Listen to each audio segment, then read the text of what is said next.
thank you for your attention and your... Everybody is still passionate. I think we can leave this hall very late tonight by the look of it. But it looked like there are a lot of questions that need to be answered by Hanipa. He needs to explain himself. So here I think I'm willing to be more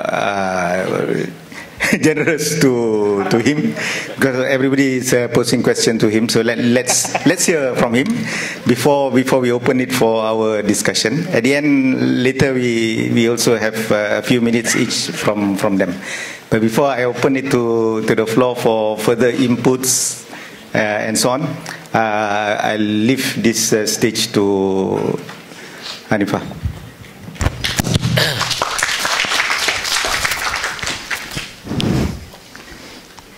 Thank you, Mr. Moderator. Thank you also for the points raised by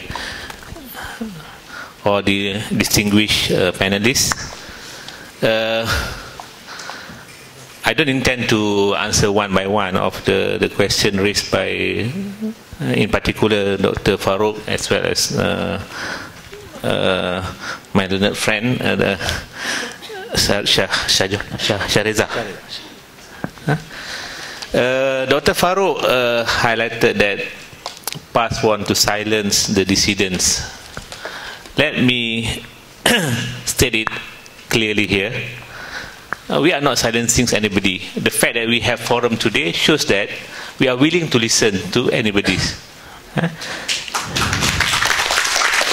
In fact, we are not only, we allow even our friend to make noise. The AP making noise, PKR making noise. We are for democracy, freedom of speech. We are not going to punish you because you voice out your objections. Because we believe that everybody is entitled to their opinions. Because in democracy, you have to tolerate a good opinion as a lousy opinion. Even a lousy opinion, you have to tolerate. That's what democracy is all about. Am I right? I'm not saying that his opinion is lousy. Yeah? I'm talking about, I'm just quoting what the learned judge in what Indian case said. In democracy, you are not supposed to sing the same song. We are not here to making a judgment to anybody. He's entitled to his opinion. I respect his opinions. At the same time also, I hope he also has to respect the opinions of others. So when he says that, okay, there's no punishment for adultery in Quran. Yeah, I agree. There are opinions on that.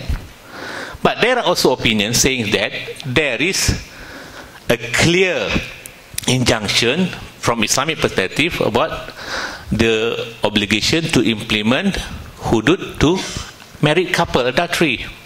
Because Muslim, we don't only believe in Quran, we also believe in hadith, in Sunnah. These are two primary sources of Islam, of Islamic law. So a Muslim, if you are really a true Muslim, you cannot only accept one source of guidance, that's Quran. Because Muslim believe that even the Prophet's traditions, either his speech or his behavior or his tacit approval is considered as source of Quran. So I fully agree. You cannot find the injunction of imposing stoning to death in Quran, because that very verse has been abrogated, was abrogated. But if you study the science of Quran, there are, we call it nasakh wa mansukh. This is the science of Quran which you need to study. You cannot just jump to conclusion, oh, because of this verse has been abrogated, that means this punishment shouldn't be imposed. No, I wish is that we can just reduce into that simplicity. But it's not like that. So if you really want to argue, you must argue also using the right discipline. You must know Arabic, you must know the science of Quran. Just for instance, I give you an example. The fact that there's a precedent, the Prophet allow stoning to death to, we call it two clear cases. They call it Ghamidiyah and Ma'is. Even if you study the Quranic, the Islamic law, it's not easy. In fact, when first person came to Prophet confessing that he committed adultery, first time he met a Prophet said, go back. If you commit adultery without any witness, any eyewitness, why you should reveal to the people? Islam respect your privacy. The fact now the people go to the hotel and knock down, I believe it's nothing to do with Islam. It's something, it's a human invention. I'm sorry. I beg to differ with the UMNO's version of Islam. I believe that so long as you commit adultery in your house, nobody watching it, nobody going to interfere your rights. That's your privacy. We are going to respect that. As I respect the Christian to use the word Allah in Al-Kitab. In fact, I'm the one who wrote article in Malaysia Kini. I said the right to use the word Allah is guaranteed in the Constitution. I respect it. In fact, my article was adopted by, was quoted in the Lim Kit Siang's blog. And when I wrote that article, many non-Muslims said this is a liberal Muslim, progressive Muslim. But when I wrote an article, Hudud law, let us agree to disagree. This is fanatic Muslim, this is... You see? I don't know. I'm the one who said that Vivian and Alvin shouldn't be charged under Sedition Act. The fact that they apologize, we Muslims, we have to accept that. This is draconian law. So I hope you also give some leeways to us. Okay, it's okay. He said he didn't hear something new from me. In the same vein, I also didn't hear anything new from him. When he said apostasy is not in the Quran, this is Mahadi's view. I have been listening to the Mahadi's views on Hudud for so long. It's sick to my ear, but I have to listen. Because in politics, in democracy, we have to hear that argument. So there are always opinions. You cannot draft a perfect law. In order to develop the law, there must be a law first. If you say that, okay, if you say that this law stoning to death is un-Islamic, okay, let's have a case first. Let the court decide. In fact, in Pakistan, there are many laws which have been held by the court is against the injunction of Islam, even the Hudud law. That's how law develops. That's why we have court of law to determine whether that law is really Islamic or not, or is constitutional or not. So the problem is you are making prejudgment. You make a judgment based on what happened in Pakistan, what happened to East. Is it fair? When Kelantan hasn't implemented it, you suddenly make a pass a judgment. This is very premature. So, what else? Okay, he said that Dr. Tariq Ramadan says we should have moratorium on Hudud law. I have to declare here, personally, I also hold the same view. But he says moratorium. He doesn't say abandonment. Moratorium in Arabic is tawakuf. That means you can stop it until and unless all the prerequisites are met. It's okay. It's entitled to that opinion. There are also some opinions against the opinion. That's why I believe that until and unless a perfect Islamic governance, a good policy prevail, the implementation of Hudud going to face a lot of hurdles. This is my belief. But at the same time, I'm talking from democratic rights of the Kelantanis. We sell the product of Hudud to the Kelantanis. They accepted. For 23 years we have been selling this. They accepted. When you talk about democracy, you talk, as I pointed a lot, this is about democracy. When the people of Kelantanis agree to our agenda, how can you pass a judgment this is undemocratic? Of course, I agree. Okay, but I come to what Brother Shah Johan said. Shah Johan, Shah Johan. So sorry, Syahredzan. Sorry. So he raised about many issues on the constitutional. In fact, that's nothing new because I've been reading about the Malik Imtiaz article on this. In fact, when Malik Imtiaz and his friends represented Zaid Johan, not Zaid Johan. Who's the Zaid Ibrahim. You know Zaid Ibrahim, no, Zaid Kamaruddin. Zaid Ibrahim challenged the Hudud law in Terengganu.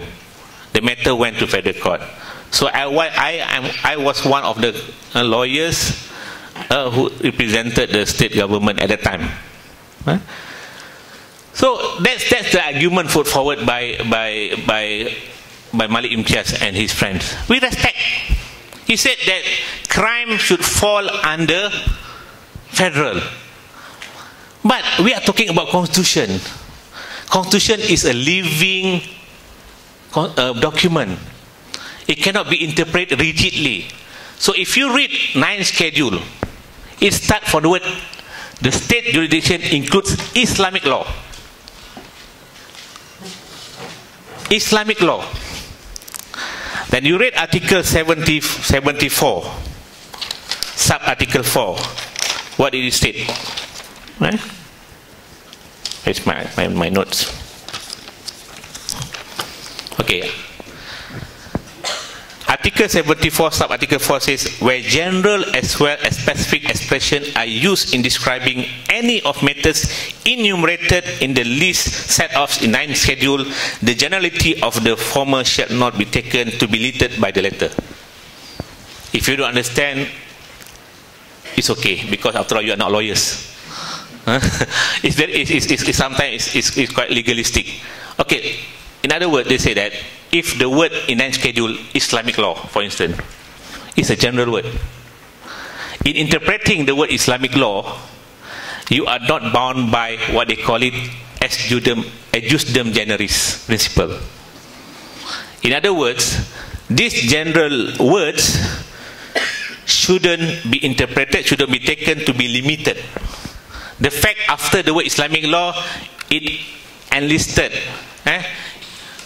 marriage, divorce. So my learned friend says that so Islamic law should be interpreted comprising all of personal law. We are not talking here about ordinary legislation. We are talking about constitution. The beauty of written constitution in Malaysia is that in order to interpret constitution, we are not bound by the judicial precedent. The principle of stare decisis doesn't apply to constitution. Constitution is sui juris. It stands on its own. Even we have a federal court decided this is the meaning of, for instance, certain word. The latter court, even the lower court, is not bound by the decision of the highest court. This is the principle of interpreting the constitution. So we have different views. One says that Hudud law is unconstitutional. We also are of the view that Hudud law is not unconstitutional. So who is going to determine ultimately? It's going to be the court. Only the federal court has the right to determine whether such law within the legislative competency of the state. So until and unless the court decides, no one can claim that his opinion is right. So when we have two opinions, one say is unconstitutional, one say is not constitutional. One say is constitutional, one say is not constitutional. We should respect, we should leave it as it is. So if Kelantan view that law is not constitutional, let the Kelantan be given a right to implement it. If you feel that it's unconstitutional, challenge it. By all means, go ahead. Even DAP, even Gerakan, even my friend Syahredzan want to implement it. Because after all, he's not belong to any political party. He doesn't have to worry. He also doesn't have to worry because he is not answerable to dia punya pengikut. if he have followers lah. But you can challenge it. But to say that it's unconstitutional, so you cannot implement it, for me is cruel. Because you are already saying that only my opinion is true. So I believe that's why, as regard to the private members bill, we haven't, even though Kelantan has already decided, but we still in the process of discussion. Okay, the what do you call it? My learned friend says that criminal law belongs to the federal jurisdiction. Yeah, if we look at the federal list, it's clearly stated there. But we are not talking even education. When you say education, you're also talking about matters fall under the federal list. When you say about banking, it's also fall under the federal list. But we are not saying criminal law per se. When we say education, yeah, perfectly within the jurisdiction of the state, of the federal. But how about when we say Islamic school? Does it fall under school or it fall under Islam? So the same issue was canvassed in the federal court decision in Muhammad bin Daud versus public prosecutor. Now I give authority. I give also evidence. Evidence not solely only numbers. You don't reduce evidence on numbers. This is also evidence. This is also authority. Muhammad bin Daud says that in what happened in the state government of Terengganu, what do you call it? Pass a law. I don't know. The federal government passed a law introducing section 298A of the penal code, which is a crime for causing disunity using religion of Islam. So the law was challenged. Who was the counsel for state of Terengganu? For Muhammad bin Daud. And a person who challenged that law as unconstitutional. Who was the lawyer appearing in federal court? It's Gopal Sriram, who challenged it and said that section 298A was dealing with Islam, not dealing with public order. So the government, the federal government, when it enacted the law, he said that we are dealing with public order. So it's within the purview of the federal jurisdiction. But Gopal Sriram said no, in pith and substance, the law deal with Islam. So the federal court, by majority, 3 out of 5, agreed with the interpretation by Gopal Sriram and decided that the law was unconstitutional.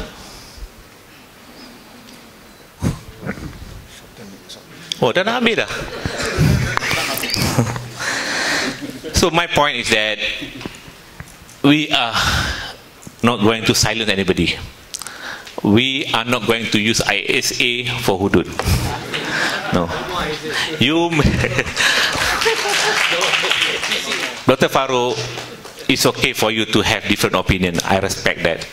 But we also have to be consistent. We must also condemn all draconian laws in Malaysia. Loud and clear.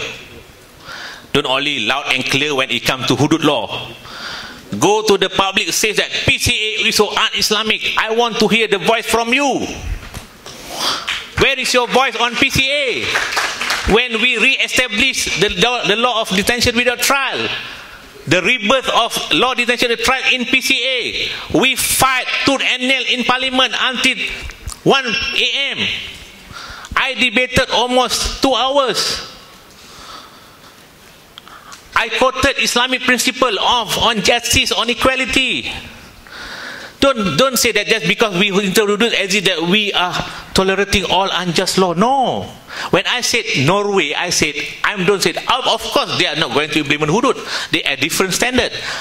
My point is that, unfortunately I have to explain to him, Norway, I just give example. Moderator, point of order. We can get into Q&A at any time soon? Yeah. It's okay. This another, Aris also, we always have different opinion with him. It's okay. In fact, Aris, I also respect his opinion. It's okay. So my view is that we have to be consistent. If we say hudud law is Islamic, even you say un-Islamic, I will respect your opinion. But at the same time, you also have to respect those who say that we Muslim, if you say about equality before the law, Article 8, yeah, you may argue that it's against Article. So the Muslim also can argue when you implement the penal code against the Muslim, where Muslim has its own penal code, it's also against Article 8. So you can always view it from different angle. That's the beauty of our constitution. My little friend said, when you implement hudud, there's going to be a change of character of the constitution. And he said, in his view, the constitution is secular. I beg to differ. Our constitution is neither Islamic nor secular. We are different from India. In India, the preamble of the constitution clearly states this is a secular constitution. So that's the basic character of constitution. That's why you cannot change that character. I beg to differ. You're saying that you cannot change this constitution, become the communist. We can. Of course, if we have two-thirds majority. Habis dah? Alamak. Okay, sorry. So, sorry. I hope. Yeah, thank you, YB. Yeah, it's really warmed up. Now it's a bit hot. But I think despite all that is mentioned and the passion by which it's mentioned, I think there are things there that we learn. Some of them is a discovery that a lot of things that we do not know, but they will be good. At least everybody is sitting.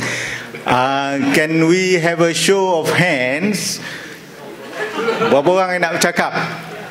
1, 2, 3, 4, 5, 6. Okey, 7, 8. Jadi, okey. Saya pun dah tak ingat dah yang mana, tapi ada 8 orang. Ini nombor 1, our lady first. Yeah. Ada mic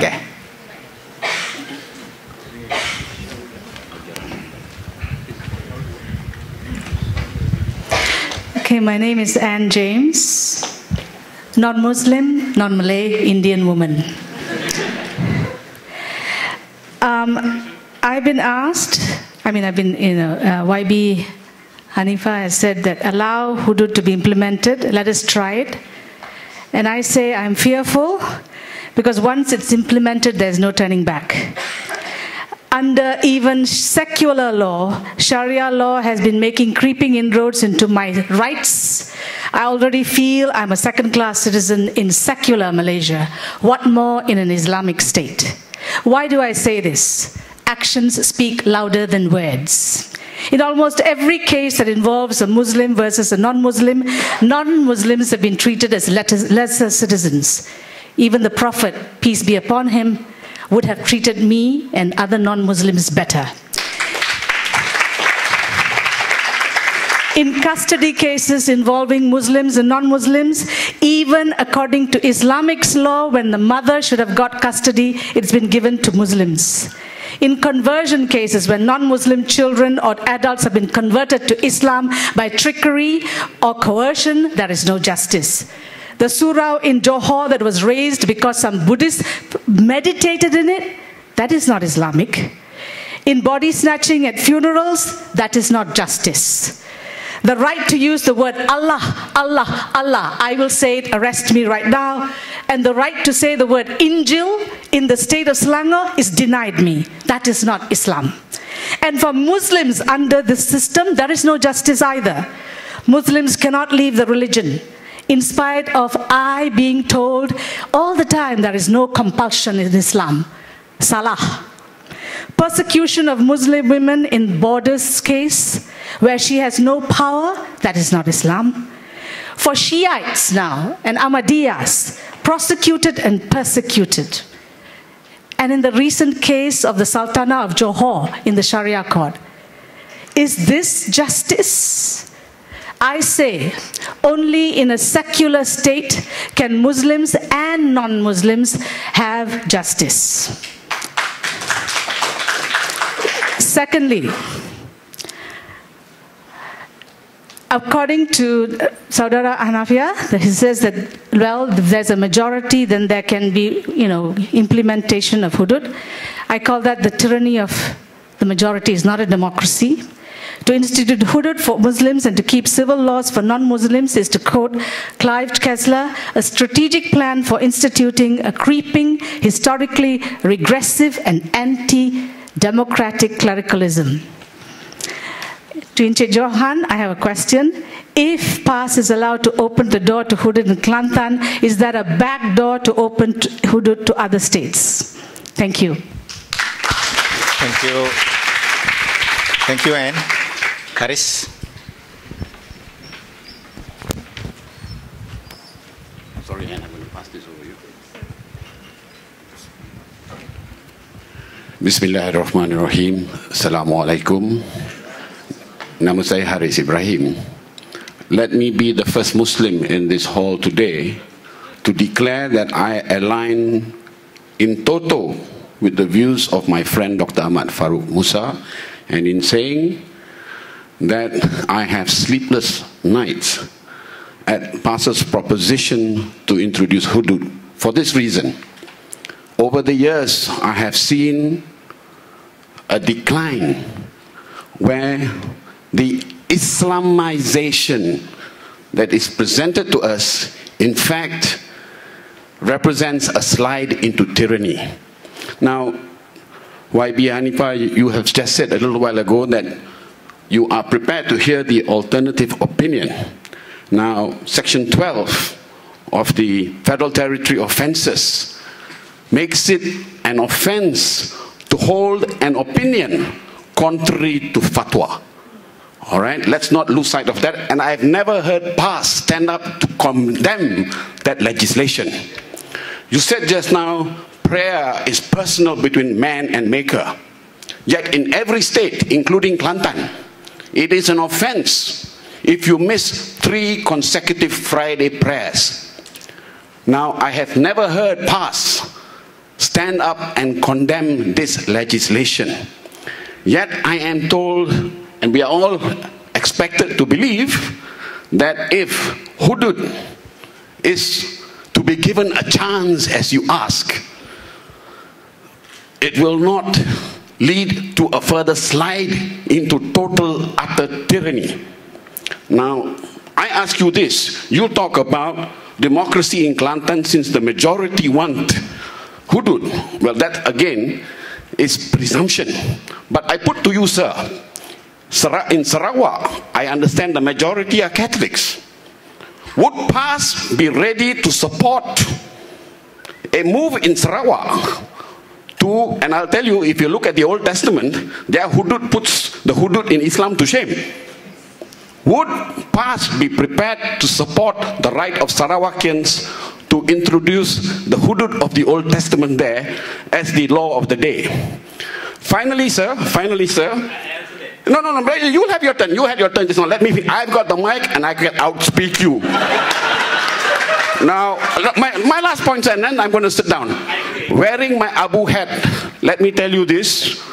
For the last 7 years, we have been fighting to get rid of demons in Putrajaya. Do not for one moment imagine it is because we love PAS. You get our vote by default. Continue on the path you are taking, sir, and be prepared to face the peril at the ballot box. Thank you. Okay. Thank you, Haris. Number 3. Now I'm lost. I can't remember somewhere here. Number 3. Who's number 3? Okay, may as well give to Datuk first.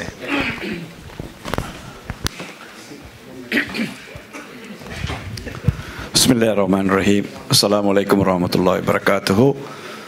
And a very good evening. Say Assalamualaikum, and I think all non-Muslims can say Alaikum Assalam.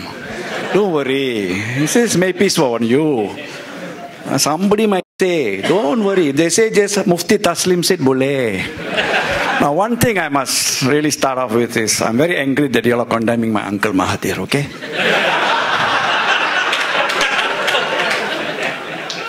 Bapak Mahathir dengan tok saya satu kapai. Dia dah jadi Melayu, saya masih lagi mama. Doesn't matter Malay, Indian, Chinese, Iban, Badayu, Morod. Kita semua anak bangsa Malaysia.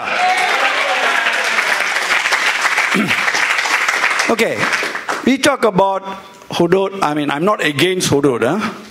Not because I fear somebody's going to chop my head or something. No. I mean, I'm not against it. But I think the very fact that our soil is not fertile, we are not ready. And when are we going to be ready? The day when I see at least 30 or 40 UMNO fellows going without their limbs, without their hands. I mean, it's jokes aside. I think we have to first educate the masses as to what we are speaking today. I just had come from my brother-in-law's, mother-in-law's funeral. I mean, she's just passed away.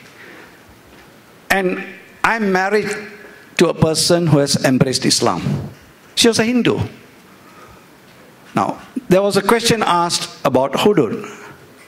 And I can see the fear. So I think the most important thing here is, just like what I was very happy that our former Mufti Asri has finally come out and said, PAS should be concentrating on social justice first, rather than Hudud. This is the same thing. I remember when Mahathir was opposing the Hudud law, I wrote to him and said, Uncle, please give them their 5% royalty first. Then you talk about anything else. So similarly, I think we have to, questions, there are a lot of questions to ask. But I think Haris has already asked some questions, and he has already said what I felt the same way, that we voted for Pakatan not because we loved them, because we hated UMNO to the hilt. And of course, in the process, after Pakatan took over, slang over, the way we see DAP, Pakatan in Penang, we have started to fall in love with Pakatan. It's a fact. Sorry? Speak for yourself. Okay. All right, Haris. I'm entitled to my opinion, okay? All right. The reasons, okay. Now, I think the question is, Hudud will pass, as well as those who are promoting Hudud. Will they be ready to say, spend 5 years trying to educate, and then get a referendum from the Muslims first, whether they are ready for Hudud? I think that is important. You say the majority, I think out of every 10 Muslims that I speak to, 9 of them only talk about chopping of the head and stoning of death. And Islam is not that cruel. It's not cruel. So I hope this process of education, more forums, and maybe, Utusan Haram and TV3 Haram should all actually start giving education. There's a question I'm asking, whether a 5-year moratorium before even we talk about Hudud. Even before we speak, not talking about passing private bill and backdoor method, front door method. At least a 5-year moratorium even before we start talking about it. Okay. Thank you. Thank you.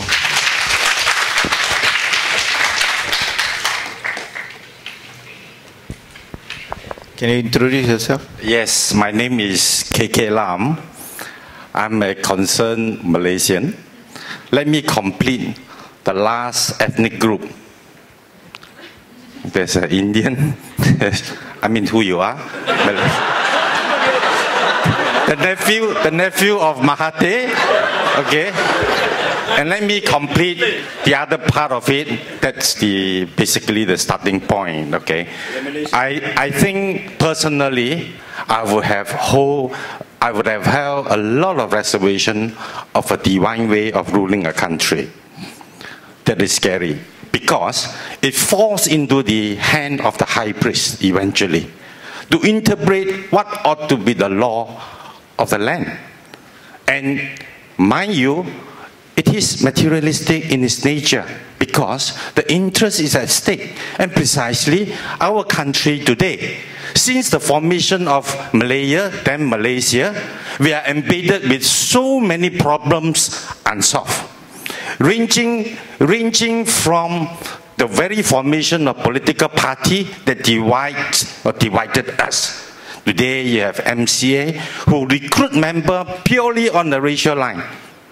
UMNO, same thing. MIC, same thing. And it's importing over to Sabah, UMNOization of Sabah. And Sarawak as well, eventually. Through the name of ethnic group, through the name of religion belief or religious belief, that's how they justify their own interests. And that's why we hate UMNO so much, we hate BN so much, because there's so much interest entrenched into this, in the name of ethnic, in the name of religious belief that divide us today. That's why I am duty bound to compel myself. I hijacked somebody's turn. Actually, I didn't raise my hand earlier on. Sorry for that. I just want to make sure tonight's forum, there is another ethnic group coming out here to say enough is enough. Okay? Now, for that, on that principle, that there shouldn't be any divine principle, is to safeguard all our interests. Should there be a new Malaysia formed in the next general election, or for that matter, beyond our lifetime? Let us be very clear on this point. And I just want to bring up this to PAX in particular. Is that the most pressing issue, that you raise an issue where UMNO is clearly at the back of their mind, saying a big thank you for you to give a God-sent strategy for them to undermine all the effort. Not that we like Pakatan. By default, that is the most formative system in front of us, where we have to give rise to a change of government. If one day there is no sign of change of government, there is no hope in this country. Both, if you want to realize it, in the most truly integrated Malaysia, or for that matter, in a more equal Malaysian society, it won't happen. So what lies in front of us? Is that the most pressing point where Hudud you have to implement today, and you create the so-called democratic discussion nationwide, and I think it gives rise to a lot of divisions. Maybe even the split up of Pakatan itself. Is that what we want to see? No. So therefore, convey back. Okay, never mind, we can have our own personal difference in terms of how we look at the thing, but whether you like it or not, there is a basis. There is a basis of the Constitution lie in front of us, and I think you are quite right in the sense that it is more secular. To me, it is more secular than religious. No two way about it. We have a separation of power, we have all sorts of things. If that is not a secular state, you ask any law student, then what state it is? Okay, now I know I hijacked this thing here. I'm sorry for that candidate. This is the point which I think PAS should really convey it back. This is the so-called message that you want to talk about masses. You talk about the general Malaysian, how they want it to be. Keep all this divisive issue away. And I don't think that is too much to convey. Thank you. Thank you very much, KK Lam. Our number 9 who have jumped the queue. Can we have? Halo,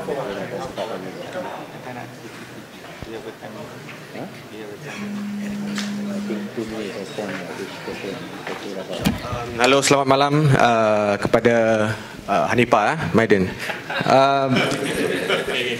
Mainly to him, yeah. With due respect to PAS, we have always been very supportive of PAS. Your name again? Eric Paulson, sorry. We have been always very supportive of PAS because PAS is always for the poor and the oppressed. They are not the Kerabat Kesultanan Brunei, for example. Just basically last year during the New Year's Eve celebration, the son of Brunei had a birthday party in London, and the family paid £1 million to Mariah Carey to sing 3 songs. So, and now suddenly in April, they are declaring Hudud. So I don't even want to talk about the hypocrisy that is involved. So I'm quite surprised that PAS actually went to Brunei to learn about Hudud. So that's a separate issue. Even though I'm not a Muslim, but I try to read up about Islam and whatever, and other things involving Islam, because that's a reality in Malaysia. Islam is a very important part of Malaysian life, and we have to learn about it. Recently I've been reading, sorry to take up a little bit of time. Recently I've been reading about Hashim Kamali's book, and I urge Hanipa and others to reread the book again. Reread, yes. I mean, they talk about the moratorium suspension of Hudud when there's a doubt. So this is a hadith that is authentic, and of course when applying to a country like Malaysia, where it's a rich is super rich and the poor is super poor. And of course PAS is previously is about negara kebajikan. Now I'm not sure anymore. So you have a situation in Malaysia, not in Kelantan, in Malaysia, where you can check the owners of Hard Rock Cafe. Find out who are the share members of, share owners of San Miguel. Check out who sits on the board of directors of Genting Berhad. These are all VVIP Muslims. Is it possible to have Hudud just in Kelantan, where the Muslims in the rest of the country live as they want? So it's a situation sesuai. Is there a doubt that there will be justice in Kelantan? So I would urge, I mean, of course, I respect PAS's democratic right to push this view, but I think it's not the right time, and hopefully we'll reconsider. Thank you. Thank you. Actually, we are very pressed for time. Again, who are the people who have not spoken yet or still want to speak? Okay, just can we really limit it to under 3 minutes?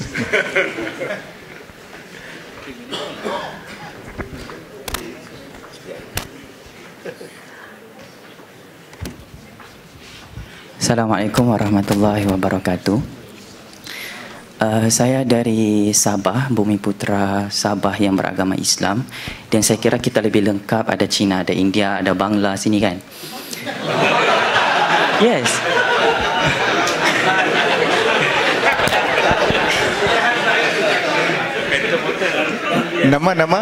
Nama Jufazli bin Syekh Ahmad, student UKM, study dalam bidang sains politik, dan salah satu subjek yang diberi oleh sifu-sifu kami adalah politik Islam. So, saya suka untuk mengulas tentang bagaimana nilai keadilan Allah diangkat di kota Madinah oleh Nabi Muhammad sallallahu alaihi wasallam, yang mana ia memberikan satu keadilan kepada orang bukan Islam dengan sangat tinggi sekali, dan sayangnya benda ini tidak berlaku di Malaysia. Jadi bagi pandangan saya,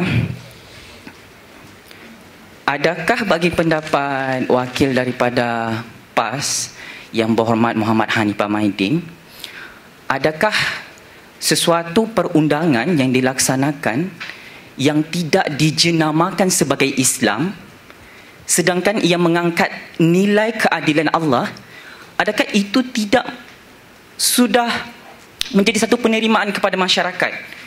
Adakah wajib untuk kita menerima satu perundangan yang berjenama Islam, barulah kita katakan adil? Adakah sebegitu?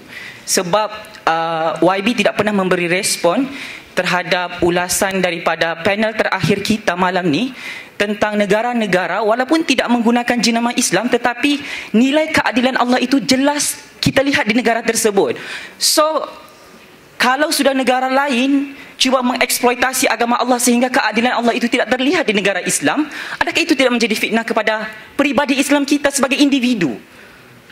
Kedua, adakah penyelesaian sebenar hari ini tentang ingin melaksanakan hudud atau tidak melaksanakan hudud?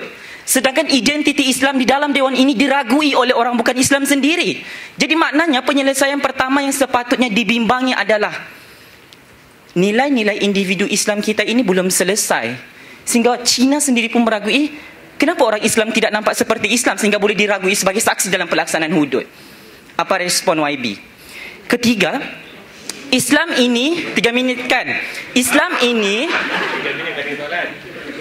satu tidak Anda menghormati perbezaan pendapat, awak perlu terima. Islam ini adalah sesuai setiap zaman dan setiap pengamalan yang dilakukan oleh Rasulullah itu perlu disesuaikan dengan zaman dan cabaran dan kompleksiti masyarakat. Adakah dengan kompleksiti masyarakat kita hari ini YB yakin dan percaya bahawa Islam itu adalah a way of life ataupun Islam ini memang relevan setiap masa? Kalau kita kuat-kuasakan benda ini seolah-olah kita bercanggah. Jadi kesimpulannya dengan rendah diri, saya mengharapkan jawapan yang seadil-adilnya. Saya yakin jawapan itu ada satu, dan kalau itu tidak berpihak dengan kita, kita perlu akui. Jika berpihak kepada orang lain, kita perlu akui. Terima kasih. Terima kasih.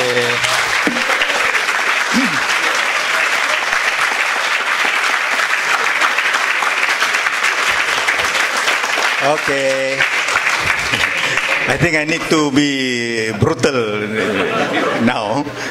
If not, if we have teh tarik, probably we can go to 11:30. But since we are not serving teh tarik,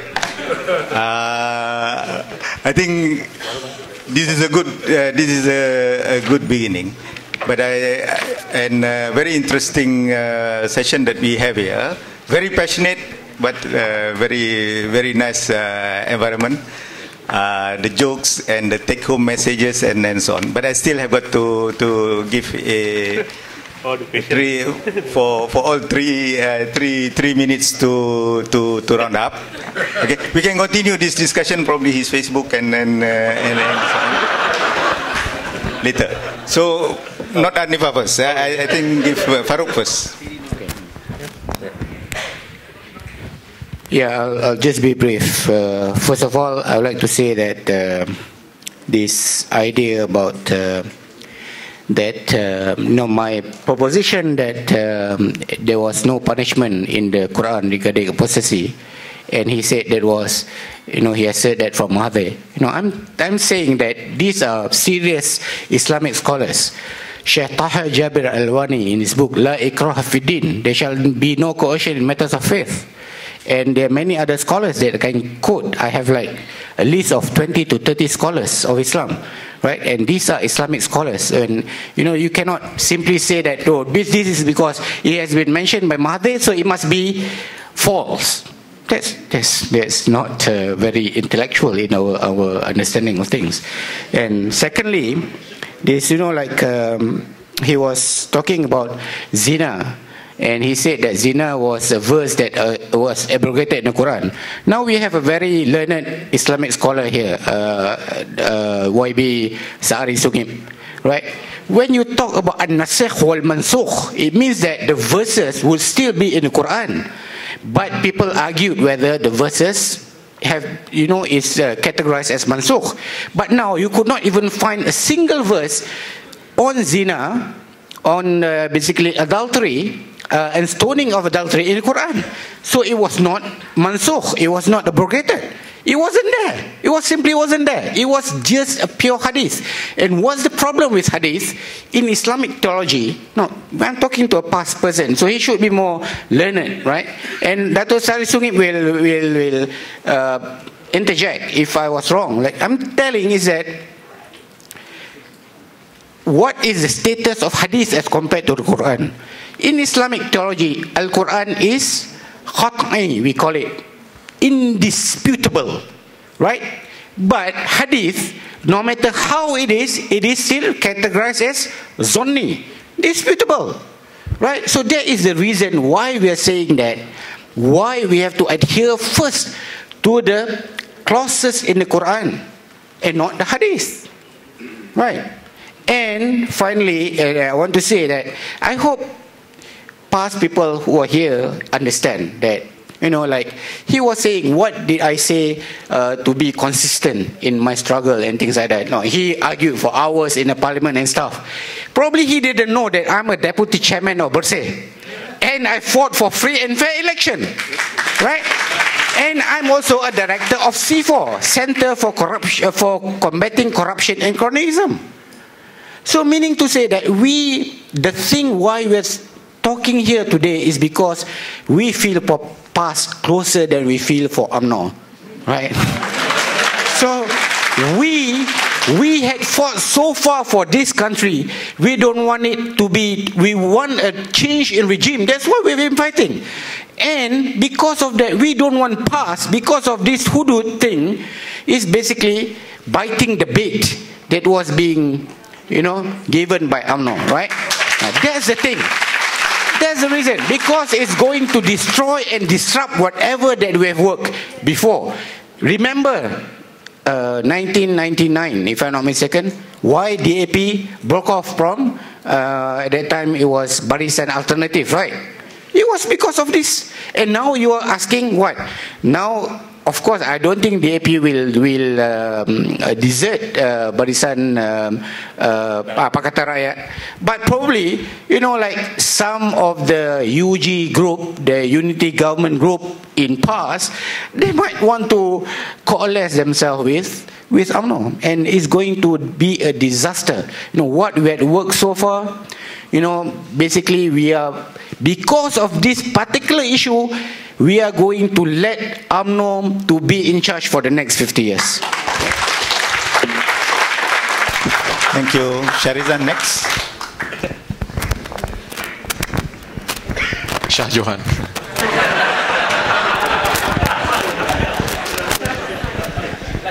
And I've also been called Johan, which is my father. But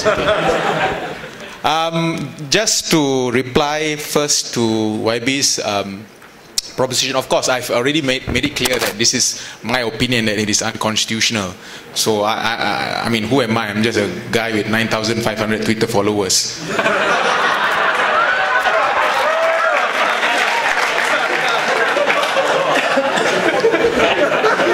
Which answers the second question about the followers or something like that. But I think, yes, Islam falls under the states, but as I've mentioned, the power to create offenses against the precept of Islam is limited because it says that except in regards to matter included in the federal list. So that's why I say that you have to look at the federal list, because what you're doing is not just you know, simple matters in regards to matters against the precepts of Islam, but actually you're creating penal laws. So therefore you should go to the federal list. And the Constitution itself states that if there is inconsistency, federal law should prevail.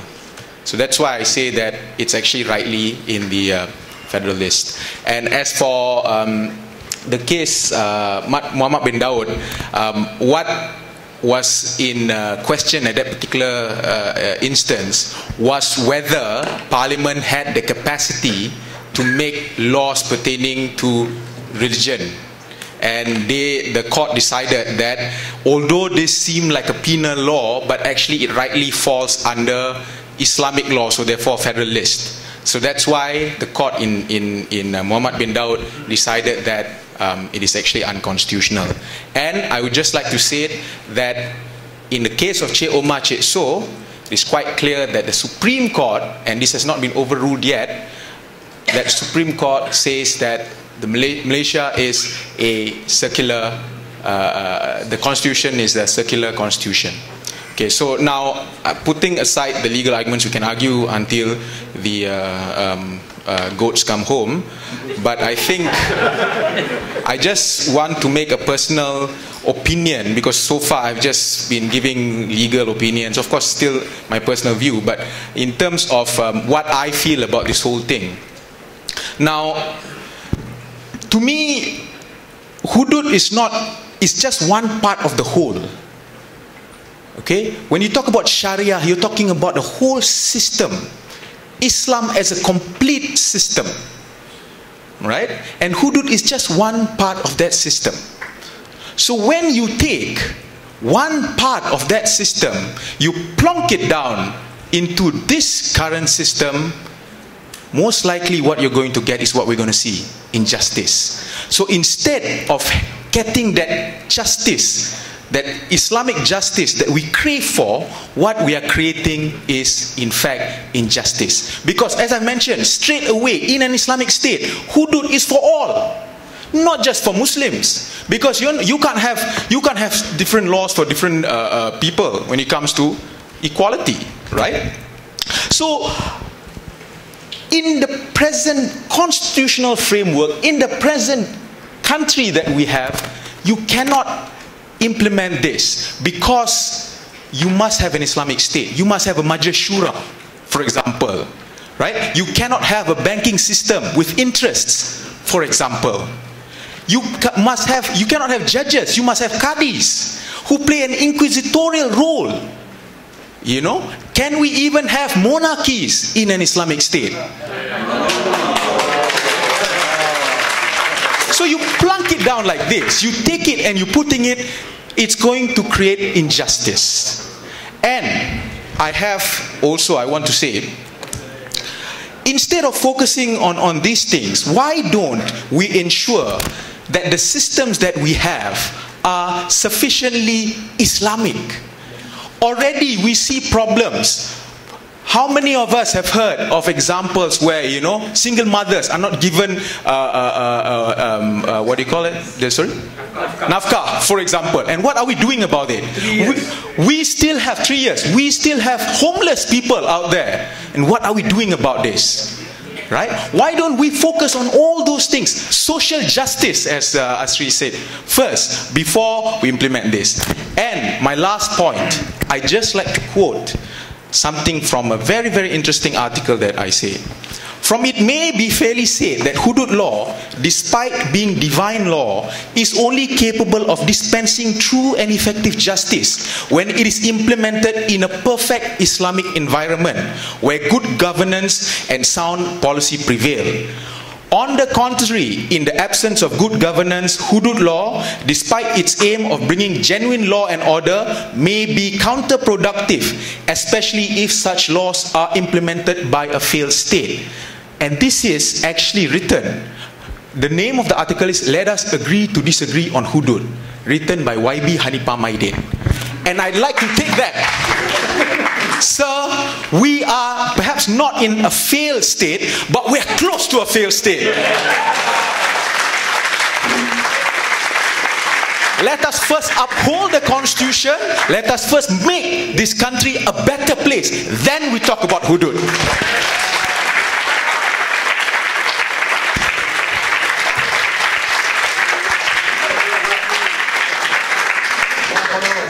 Ya, sama ada saya akan terus panaskan situasi atau menyejukkan situasi.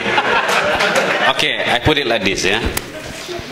Yeah, first of all, I agree with YB Muhammad Hanipa Maidin said the Kelantanis want to use their democratic rights to implement Hudud. Yeah, in doing that, there needs the Federal Constitution Amendment. In that case, Sarawakian and Sabahan also will use their democratic rights. So, in other way, Kelantan want to use it, but they need amendment in the Federal Constitution. And to amend Federal Constitution, they need Sarawakian and Sabahan's consent. So they need to use their democratic rights to oppose it. So, end of the day, I see this. Hudud may be impossible to be implemented in that situation. So, for a while, PAS have been slowed down Hudud. I think 2008, 2013. They put up Negara Kebajikan. And yet, the performance of Pakatan Rakyat increased. Right? Now, Mahdi, we know he objected to Hudud. Now suddenly, in his camp, we will give way to support PAS to implement Hudud. Now, what is the game they play here? They want to divide the Pakatan Rakyat. For example, for PAS, with due respect, yes, we agree, because they allow us to use the words Allah. This is what tremendous response in Sarawak. Because of this, because of the PAS stand on Allah issue, Sabah and Sarawak want to change, and they hold on the PAS, and even the PAS members that defends the what they call it, the Allah issue in Sabah. So we appreciate that. So in that case, Pakatan Rakyat ataupun Sarawak mau berubah, but suddenly the tunes and the music played by UMNO that they will support PAS if they want to implement Hudud in Kelantan. This is only the play game of the regime, the undisputed corrupted regime. So I tend to agree with our friend Haji Ibrahim said. So it is his right also to warn PAS not to implement this, while we, in the real motive, real goal in our country is to enthrone the undisputed corrupted regime.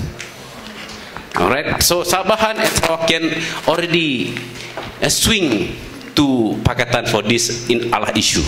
So don't disturb that situation now. This is all the game played by the corrupted regime. Yeah, of course, that is your main goal in the first place. But because of the hurdles that we have discussed tonight, yeah, everything we put it into democratic country, so democratic rights of the Sabahan and Sarawakian. So it is impossible to implement it, even in Kelantan itself. Alright, so are we going to waste our time on that to enthrone the undisputed corrupted regime? So I put it to you, so think wisely before we waste our time for that matter. Thank you. Thank you.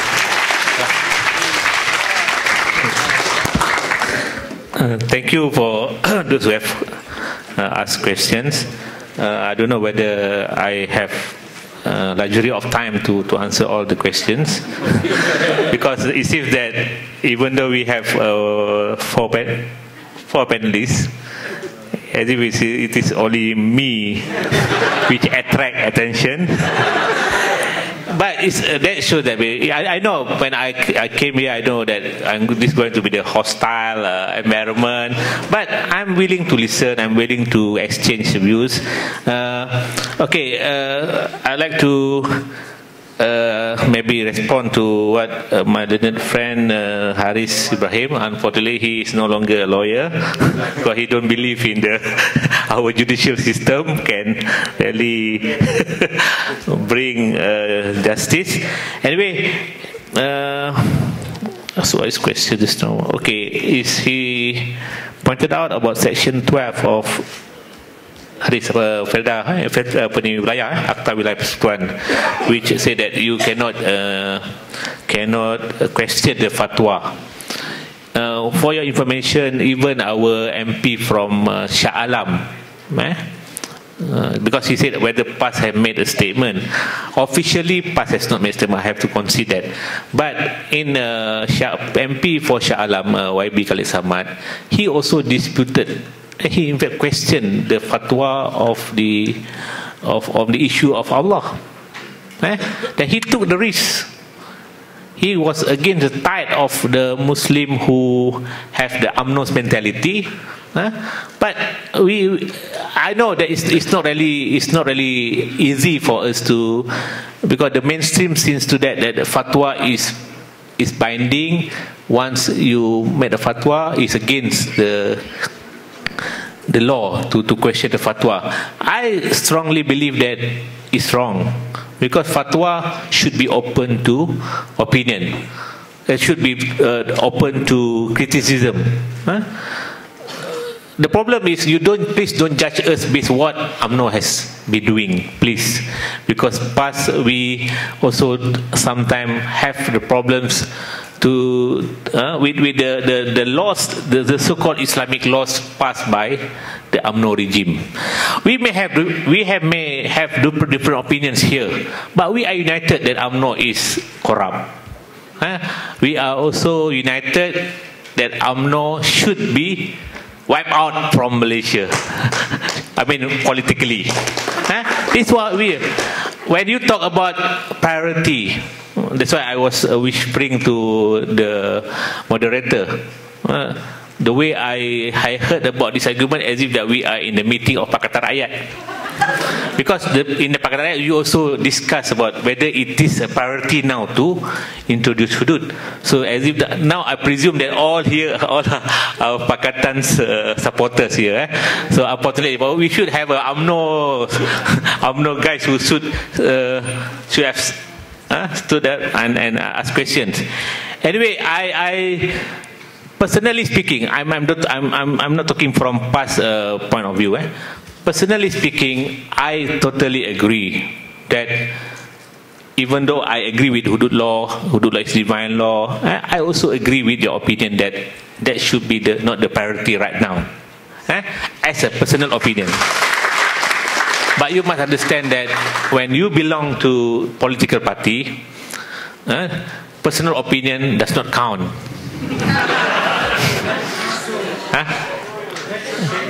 But unfortunately, but even with the AP, we have discussion with the AP, all that.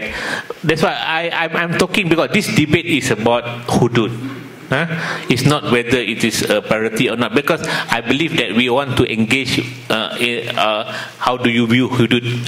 So that's why I was just now highlighted the principle of democracy, why the Kelantan is when you talk about the strategy, of course it's different thing altogether.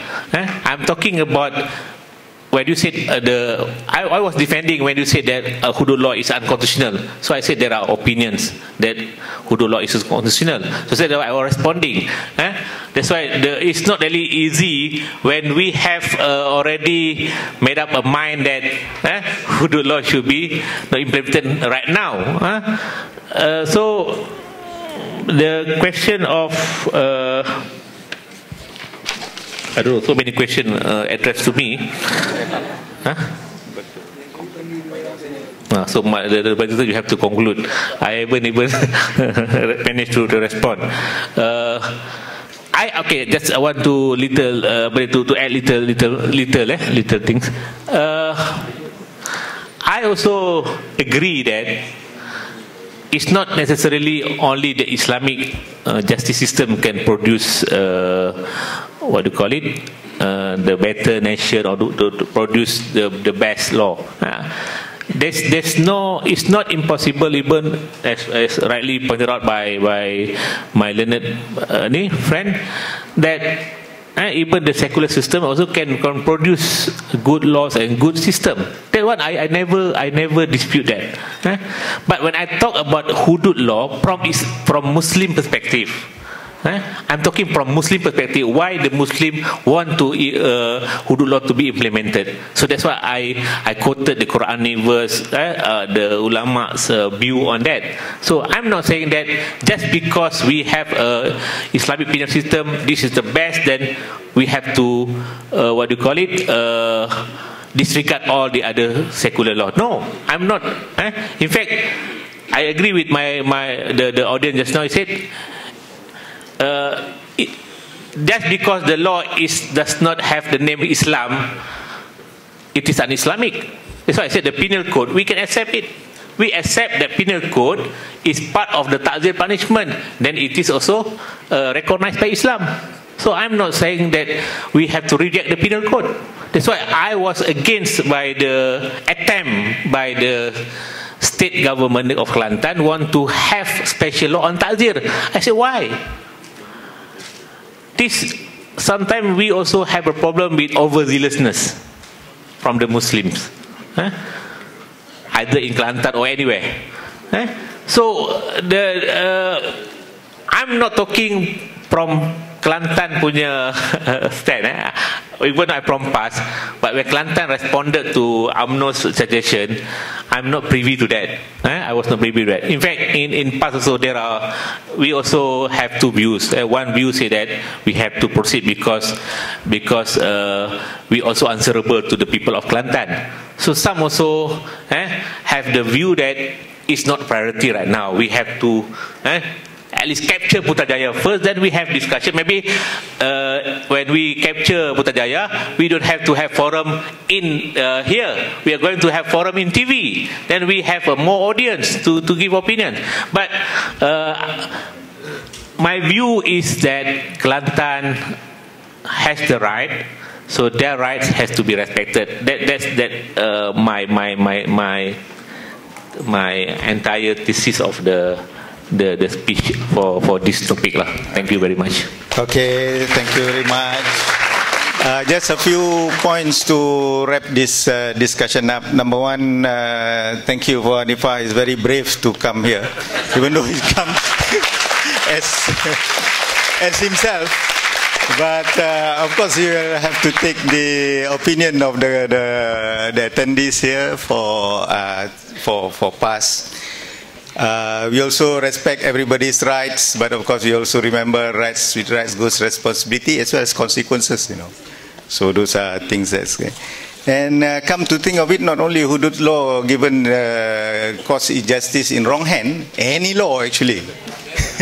In the wrong hand, you'll do injustice. Sorry, I'm playing moderator. Yeah. They are saying it here. Yeah. Saying the obvious. They already formed the panel already. Putrajaya dan Kelantan are formed panel. Okay.